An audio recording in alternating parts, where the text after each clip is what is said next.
Bafana Bafana kick off their Afcon campaign tonight when they take on Mali in a bid to win the trophy they did back in '96. The talent assembled by coach Hugo Broos is not in question, but rather will the team have the mental strength in pressure situations to push through and come out victorious?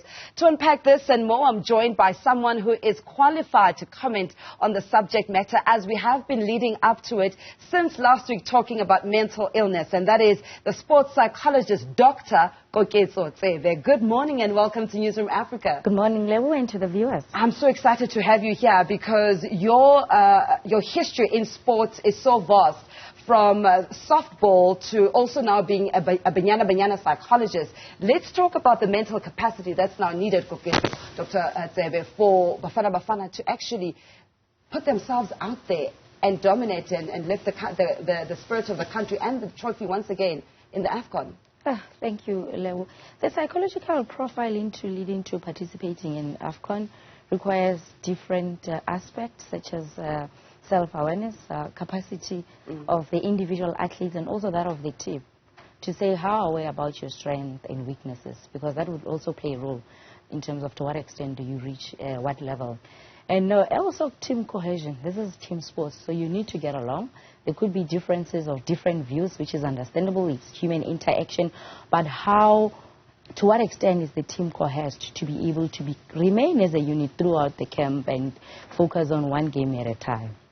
Is that a possibility to lead to other players perhaps not seeing themselves being part of the team or being available to play for national duty, where cohesion is needed, but you're not really playing together 365 days? How difficult is it to come from club then, with all the facilities that you have, to come into national setup? It's a different ball game, coming from domestic participation international. I mean, this is the highest. It's continental. It's CAF. It's national pride. There's a lot invested. There's a lot at stake. I mean, if you read footballer stories, they'll tell you it has always been their dream to play for the national team, which also could potentially amount to pressure to perform, trigger anxiety, and ability to say, regardless of this, I want to play for the national team. So it does come with a difference, and I believe that it requires a sense of discipline. It also requires a sense of adjustment. All right, let's talk about the striker, Lyle Forster. He obviously couldn't make it, citing mental health issues, and he might not have been able to handle the pressure in camp. How important is it to have happy players in a camp during the tournament? A lot of South Africans were really on his case negatively, saying that you are able to play for Burnley at a club level, yet you are unable to play for your country on a national level. But these are different spectrums of needs that come from a psychologist's perspective. He's got maybe a psychologist and a full team back with Burnley. Does Bafana have the same in the national setup? I'm not sure at the moment, but I do understand that it's very much important also for players to have support. And you spoke about how important for players to be in a very good space. I think what is important is always to acknowledge how you're feeling, to admit your emotions. The emphasis is really placed on happiness. How are you feeling? Because you might be impacted by certain things, and how do we go about to address it? So there's no pressure that you must always remain happy. The most important thing is that you acknowledge how you're feeling and what is then impacted on you, so that you can be able to improve on that and still remain part of a team. As I acknowledge that being part of a camp comes with its own demands and pressures, you're going to go through different waves of emotions, and you need to acknowledge that and be able to find suitable coping techniques, so that you're always part of the team, you're always also sharing the similar goals and willing to perform at your best. We're seeing more and more top athletes in the world. Serena Williams, Naomi Osaka, who's back now after also giving birth.